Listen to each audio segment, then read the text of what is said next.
बिस्मिल्लाहिर्रहमानिर्रहीम। अस्सलाम वालेकुम guys, welcome back to my YouTube channel. Guys, आज मैं लेकर आई हूँ आपके लिए रोल पराठा की रेसिपी। आप ये रेसिपी ज़रूर ट्राई कीजिएगा। गाइस, ये रेसिपी आप सबको बहुत पसंद आएगी और मेरे घर वालों को भी रोल पराठे बहुत ज़्यादा पसंद आए थे और सब ने माशाल्लाह बहुत तारीफ़ की। और गाइस, अब हम चलते हैं रेसिपी की तरफ।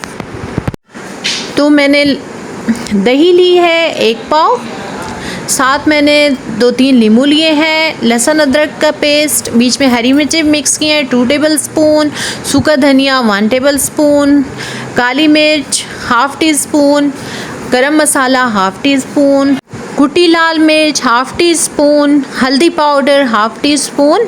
अब हम सारे मसालों को चिकन में अच्छी तरह से मिक्स कर लेंगे और चिकन को 2 घंटे के लिए मैरिनेट करके रख देंगे। इससे चिकन का फ्लेवर मज़ीद एनहेंस होगा और मैरिनेशन से चिकन गलेगा भी जल्दी और बहुत ही मज़ेदार बनकर तैयार होगा। गाइस, आप भी मेरी रेसिपी को ज़रूर ट्राई कीजिएगा, लेकिन सबसे पहले मेरे चैनल को सब्सक्राइब कर लें और मेरी वीडियो को लाइक एंड शेयर करें।